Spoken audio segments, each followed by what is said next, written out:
Virtual summits are the most powerful online marketing tool available to grow your list, launch your platform, make more money, and create an impact in the world, even if you're just getting started. If you are ready to take your summit to the next level, then tune into the Virtual Summit podcast with Dr. Mark T. Wade. Hi, I'm Dr. Mark T. Wade, founder of Virtual Summit Software and creator of the One Day Summit Formula. And I'm on a mission to help you, the summit host, get your summit out to the world in a powerful and impactful way. So let's get started. Hey, Summit host, Dr. Mark T. Wade here, founder of Virtual Summit Software and your host on the Virtual Summit Podcast. And woo, are we in for a treat today on the episode of the Virtual Summit Podcast. We are going to be talking about something that if you are not listening to this, you're just absolutely outside of your mind, because this may absolutely save not only your summit, but everything involved with your Facebook accounts and social reach, etc. So stay tuned for this, because you're going to want to hear it. And because we got legendary Martin Boeddeker with us today. How you doing, Martin? Hi, Mark. Doing great. Well, I am super excited to have you on the podcast today, because you've had some experiences that you're going to share with us that are worth thousands and thousands, if not tens of thousands of dollars for everybody listening in here. But before we jump into that goodness, I would love for you to just take a quick second and tell everybody a little bit more about yourself. Yeah, hello, Martin Boeddeker here from Germany. I started my online career a couple of years ago after I quit my corporate job as an engineer here in Germany. And then I started out trying to make this whole online thing work. I developed the software to help people find focus, and this is also my brand called findfocus.net.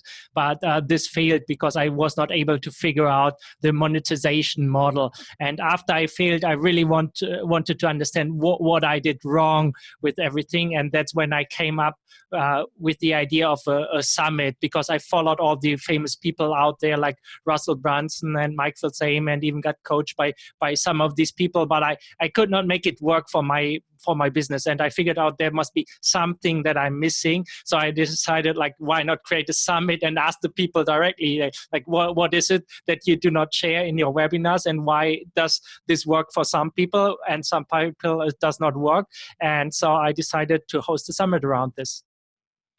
Well, that is an incredible origin story right there, but it doesn't stop there. It keeps going. But before we get into, the highlight reel that we're going to be talking about, let's talk just a little bit about the overall idea of your summit. What was the summit, and kind of how did that idea come to you? Basically, I was looking at what ClickFunnels was doing. They were really successful with their 30-day summit, and I personally was using CarDrive software. I think you're using as well. And I thought, they're not doing a summit to promote their software, which I believe is better than ClickFunnels in a lot of ways. And I thought, why not do the 30 days stuff for CarDrive to promote also CarDrive as an affiliate later on in my post-summit monetization strategy. So I reached out to a lot of people from the CarDrive space in their Facebook group. Basically, I got during that time a few famous internet marketers or successful internet marketers were launching an initiative called the CarDrive Affiliate Army. So I got my first 3, 4, 5 interview guests agreeing to the summit, and that was how the summit started. And then I got AJ Roberts and a couple of more people to agree to this. So all of this got me the initial momentum to really move things forward. So I looked at ClickFunnels and then decided to model what they're doing for a different software product that I found better and that I really believe in. And that's where I hosted my summit on as well. Virtual Summit's software makes hosting a summit easier than ever. The only software in the world designed specifically for hosting a summit lets you set up a summit in a matter of hours with no tech skill or team needed. You can try out the Virtual Summit's software free at virtualsummits.com. But hurry, this is a limited offer. So when did you model the kind of the ClickFunnels method in the sense of, was it 30 days? How big was it? What all went into the planning of the process? So the idea was like I think ClickFunnels in their marketing there was a little bit it's a little bit misleading. So they're targeting people, promising like even right now like they will be successful and build a successful funnel within 30 days with their one funnel away challenge. And all of us knows it takes way more work to build a really successful like 2 Comma Club funnel. Oftentimes there's a whole team involved, and they make it look like even if you're just in your home office working alone as a solopreneur working part-time, you can have the same success, and this is just not true. And if you're starting out, there's different rules that apply to you, whether you're already like an expert and you just take your successful coaching business online, then you can just implement what ClickFunnels teaches you.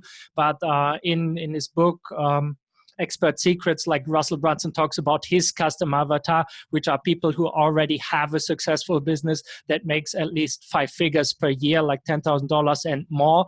And then funnels can really amplify what they are doing. But if you're starting out and if you're not an expert, then you still have to build this expertise, build your following to make this whole online funnel, sales funnel, and information product business work. And I really wanted to find out like what is it, what are the different stages and which strategies work at which stage for people. And that's what I asked the people who were really successful, like a lot of 2 Comma Club funnels from ClickFunnels, people who really had success, and some of them just had only success recently. So I really wanted to find out what distinguished them from the people who failed and who maybe were taught the wrong models. And with your positioning in this summit, were you taking this information so that you could learn as well, or was it more like the reporter where you were just reporting it to an audience? Like, was there what additional benefits were there to hosting this summit? First of all, I did it for me. I really like learning a lot, and this is even though I think I had too many great names and on my summit, which did in the end not end up promote my summit, but I got like free consultation from like people like Perry Marshall, who's one of the highest paid consultants in the world, and I would never get this if I did not host a summit. So this is like one of the benefits. It's not monetary, but you get a lot of access to really amazing people there. And so can you repeat the last part of the question? Well, let's get it. Let's dive into that. So you just brought up there was a challenge with the summit and the people that you had on it. So let's talk through that. What was like? Talk to us about the speakers and one of the challenges that you observed when you were running your summit.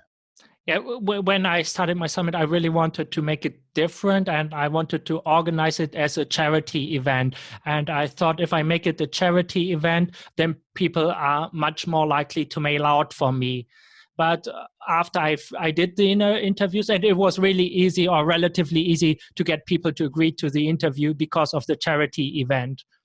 But when it came to run my summit and asking people to mail out, it turned out like everybody who's successful is also really, really busy, and they are like they say like, of course interviews 1 hour, but sending out an email to my list, now I have this promotion lined up and I'm planning this to launch this product myself, and it's just not happening. And so the only one who ended up mailing out for me was Mike Felsame at the end, and this drove 90% of my revenue. And so it really taught me the law of the Pareto principle, the 80-20 principle, which was ultimately the name of my summit.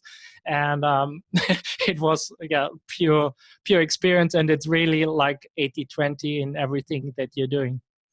So I have a couple questions on this. Let's start off with, so what did you learn from that experience? How would you do it differently if you did it again?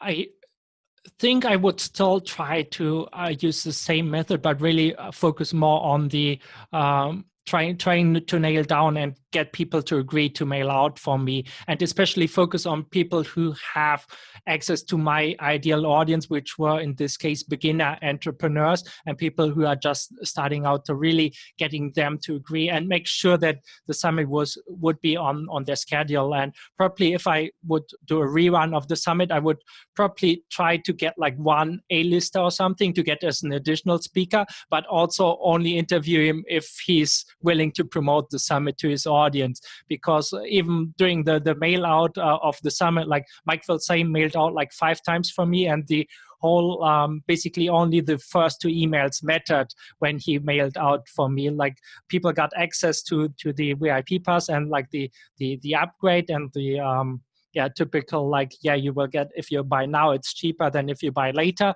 And this was also what drove most of the sales, like 80 to 90% of the sales. So it was like just the first 2 emails that mattered. And then it's really about, just I would definitely do that again there. And also it was great to interview all these amazing speakers, but I would focus on more people to get mail out for me. And one thing that we talked in the pre-chat was also like, I had not only, my strategy did not only rely on getting people to mail out for me, I also had set aside a budget of $3,000 to run Facebook ads to the summit.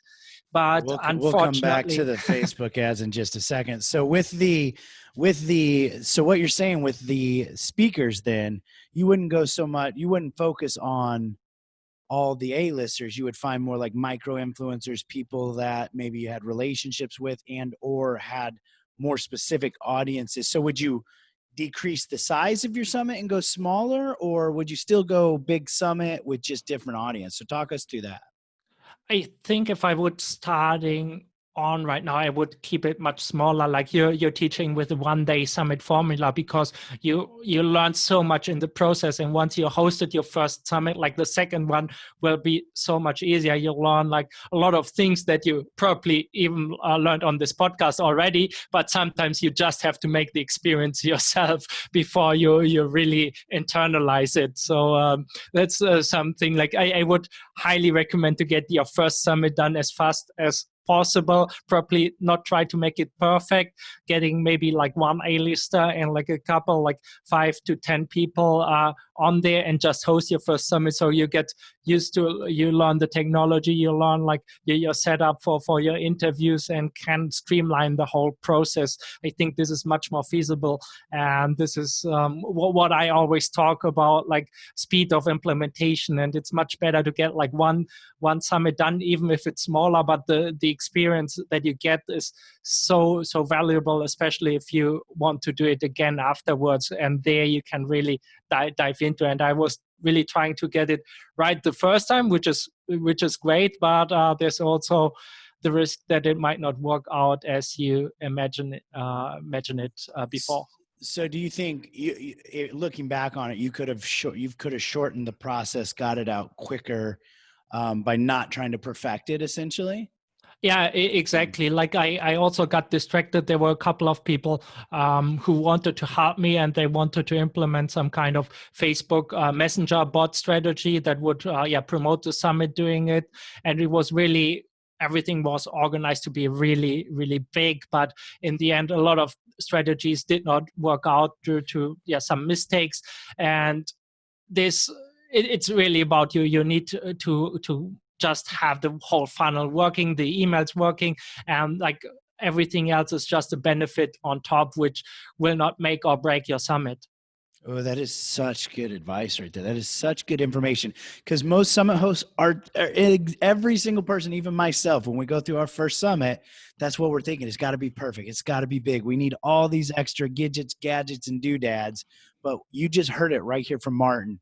Keep it simple, keep it effective, focus on the core, make that happen. Now, I want to come back to the concept of the charity aspect. So like, talk us through what that means. You said you wanted this to be at a charity summit. Talk us through that concept. What did you set up? What were you doing? What was the concept behind this?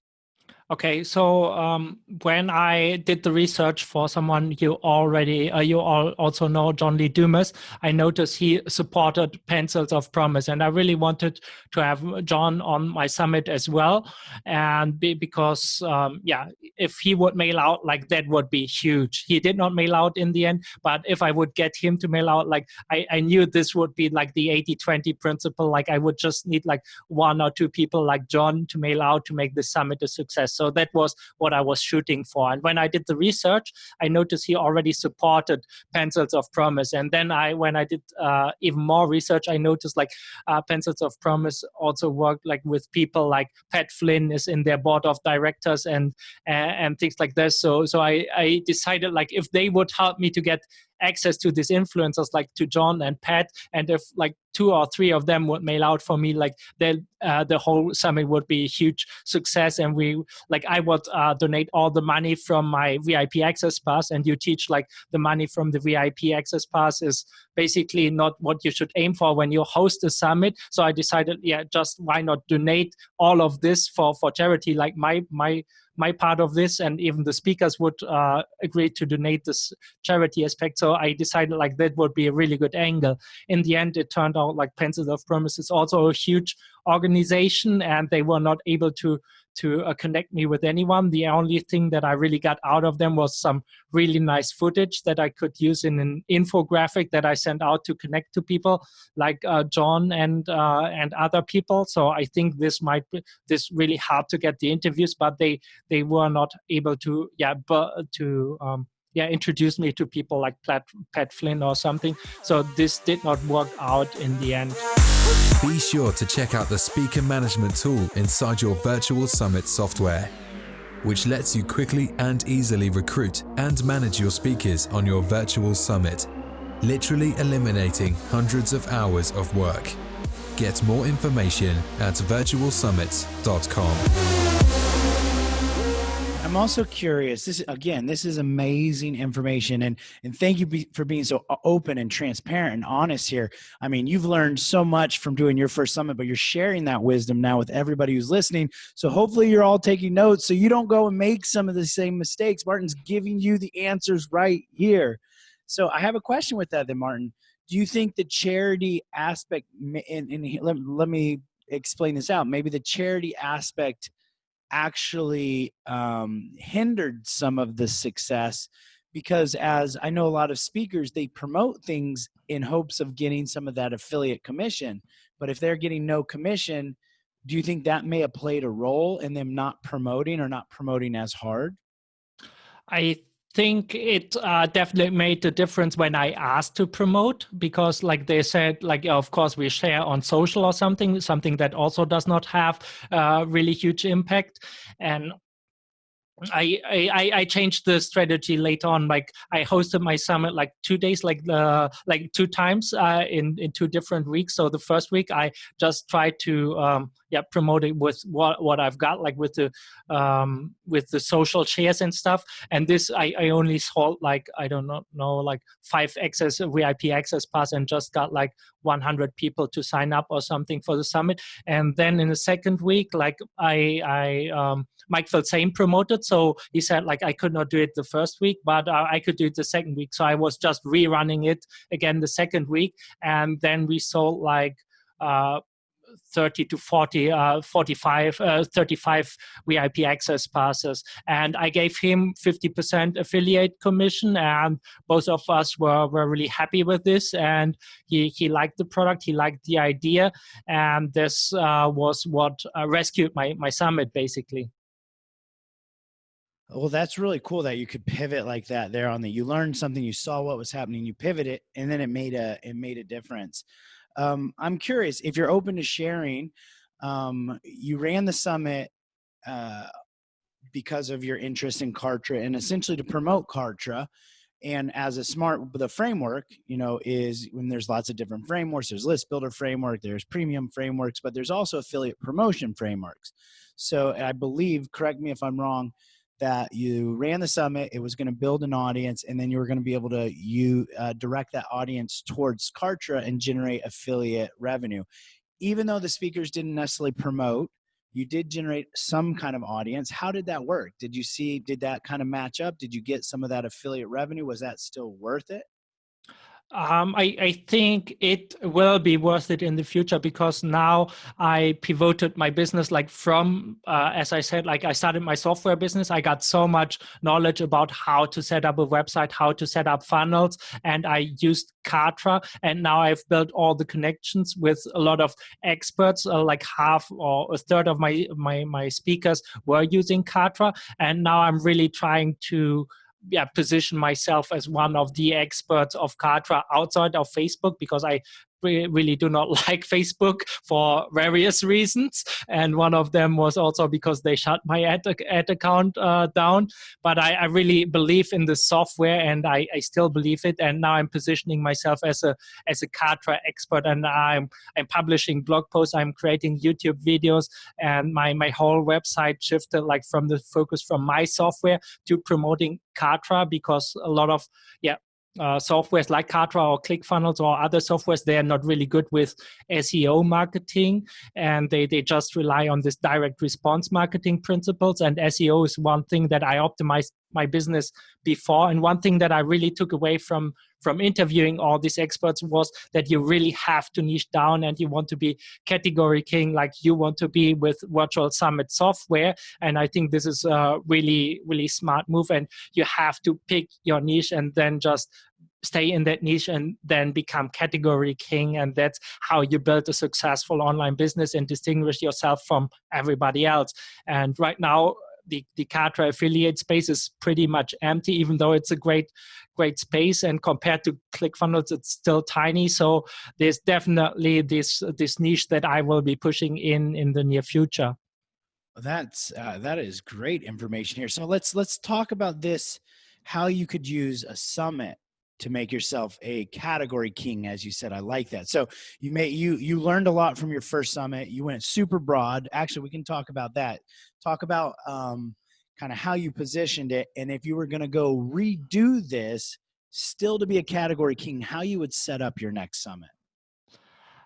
I thought about this. Maybe I will just like I interviewed people on a lot of different topics, but the next time I would make it more like one thing that I came up also in preparing for this interview was more like making it on benefit oriented. So probably something like free around free traffic, and teaching people different methods to get like visitors to their websites and get leads for free. And then I could still run basically 90% of the summit like I did before, but nobody has an idea what Pareto Summit is. But if I call it like free traffic summit or something like this, then I could still do the same interviews and have the benefit, because I'm then trying to model what, for example, Navid Moaradus does with list building school. And you really want to, and this is something that I learned from my interviews as well, like all of the people who are successful building sales funnels and building information products, they own just one tiny slide piece of the funnel. For example, Alex S. Elliott became the category king of Facebook groups, and Blake Nubar, for example, became the category king of profile funnels. And both of them essentially teach the same methods of of funneling people through your profile, through a messenger bot into a Facebook group and building this connection with the audience. But everyone has their distinction. And I think if you want to and this is something that they could run a summit on as well. So you really want to grab something where you can own this small part, even if it's just one piece of the whole funnel and your funnel looks exactly the same. You want to say like, but I'm the category king of profile funnels. Or John Vaughan, who says like, I built software and I built friend connector, and like I'm the guy who teaches you how to get organic traffic via Facebook, via my software. Like they all own one piece of the puzzle, and everybody else is just taking up breadcrumbs in comparison. Martin, you are really dropping so much valuable information here. I really appreciate this.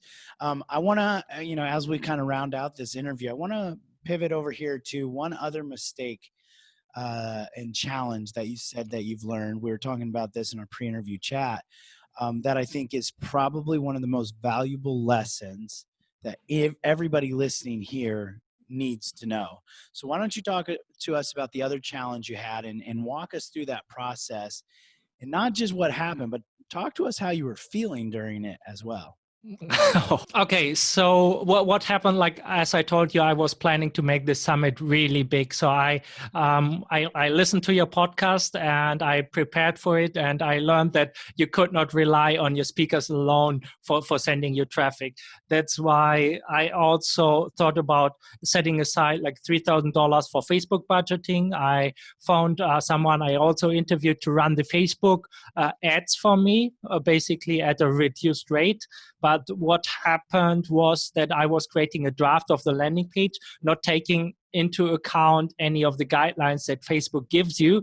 And what ended up happening was some kind of miscommunication between me and the Facebook expert, and they used the landing page for a draft of the ads, and then Facebook shut down my ad account, and then we were able to recover. But then I shared a link with my automation tool, and this still contained the tracking pixel of Facebook. And afterwards, things got really screwed up because Facebook completely shut down my ad account. And what was even worse was that I could not share, nobody could share the link to my summit with Facebook anymore. Like if it did not matter if it was the original domain like paretosummit.com or like my Facebook, my Katra link, both of them, officially violated the community guidelines of Facebook. So my complete the complete part of the strategy completely broke down, and this was just like a couple of days before the summit. So half of my traffic strategy was down the drain, and then I had to figure out like how to move everything to a new domain so at least people could share it organically. So I moved it from paretosummit.com over to paretosummit.net, only to find out like if I'm sharing. Like even the custom domain on Katra was blocked if I hosted it on 8020.paretosummit.net, which was a Katra domain. Even that was blocked because it still contained like some part of the link from my original Katra account, and all of this cost so much time and energy that I also lacked to connect with my speakers because I just had to get everything up and running again. So I was not as active as I should to reach out to my speaker and ask them, would you mail out for me next week as a summit? And like all of this time was also left, and or I lost all of this time, and this was like. And then, of course, I tried to rebound and posted this talk in the group of Katra and ClickFunnels, and it was one of the most popular posts in ClickFunnels. But they also shut it down for some reason and deleted the post. A couple of people reached out to help me. I think even you reached out to me in the Katra group and offered your support. And it was really like the whole idea, like the summit was supposed to be so big, and then half of my strategy shut down, and I did not have the time to execute the other part of the strategy properly. And this was really like the first week of the summit was like it was so crickets. And then fortunately, Mike Filsame stepped in and said like, hey man, we can promote next week for you. So I redid the summit and just focused on Mike's promotion and made sure that he would mail out, and this saved my whole summit experience. So I'm still grateful to Mike what he did to me there. With the Ever Summit feature inside the Virtual Summit software, you can rerun your summit as if it were live, ongoing forever with one click of a button. This now lets you continue to use your summit forever, bringing in qualified and engaged leads every month into your business. Get more information at virtualsummit.com. I can only imagine like how stressful, and you spent months and months and months preparing this amazing summit. You had incredible speakers. The content was phenomenal. So everything about it was great. But two big takeaways here, as you've just shared with the group, which is so valuable, is one, it's not always about having a bunch of the top names speak on your summit. You have to have speakers that are willing to promote. One of the best ways is to have what I like to say micro influencers who are still out there hustling hard, but you can build a relationship with them and they can buy into the idea of the summit, keeping the summit more niche. So it is something that's specific to them. And then of course, what you just shared there is make sure you are well aware of what the Facebook community standards are if you're going to be doing any kind of marketing on Facebook. And I know a lot of us are probably not up to date on the community standards. So before you hit that go, make sure you've checked that. Martin, this is like such valuable information. And I just thank you so much for being so open and transparent here with, both what's worked and what hasn't and how you've learned from that. I mean, one of the most valuable resources we can have is the failures or challenges that we've had to overcome. And you have just been the most valuable resource we've had on this podcast in a while. So I appreciate you very much. We're going to start to wrap this up here. Before we do that, I would love if there's anything else that you think summit hosts should just know or be thinking about as they're in the process of preparing their summit, what kind of parting piece of wisdom would you share with them? One thing that I did not know, I do not remember who shared this on my summit, but ask yourself the question, are you doing something for yourself or are you doing it to help the people who will be visiting your summit or viewing your summit? Because it's so easy to try to make everything look perfect and perfectly designed and things like this that you're doing to make yourself feel good, but that will not make any difference to the experience of your customer who typically has some kind of problem that he wants to solve, and really try to optimize your summit for your customer, and then really focus on speed of implementation and just get it done and get the feedback from a customer, and rather spend like an hour talking to someone one-on-one via Zoom as we're doing here in this interview, or like just hop on a one-on-one call to really discover their pain problems to improve your process, rather spending it on creating the perfect promotion graphics and setting up your affiliate program and making all the emails work perfectly. It's all about the 80-20 principle in the end, because you want to build personal connections with people. And this is also what I really like about the summit model, is that you're talking to people directly and you get access to people directly, and the people who are watching this get value out of this. So even though we're working virtually, and I did not meet anyone from my summit in person before, but I was able to build a connection. And in the end, it's really about using all this amazing technology that you provide, that others provide, to build this human connection. And I think this is a great takeaway that I want to leave people with. Oh, so good. So good, Martin. Well, thank you so much. I know people are going, Mark, I want to go check out Martin's summit and reach out to him, see what he's doing. Where are you hanging out with and how can they get in touch with you? My website is findfocus.net. I also have a YouTube channel there where you could see like how I promote Kartra. You will also, I think you will post a link to the summit resources in the show notes. And if you sign up for the show notes, I have been able to create my summit to turn it automated. So if you wait a couple of days, you will still be able to experience my summit live. Don't tell this anyone. This is where you can find me, findfocus.net, and there you will find all the links. All right. Thank you, Martin. Thanks so much for being here with us today. Thank you, Mark, for having me. And thank you, all you Summit hosts, for hanging out with Martin and I. I'm Dr. Martin Wade, your host here on the Virtual Summit Podcast. And just remember, your message matters. So go out there and make an impact in the world.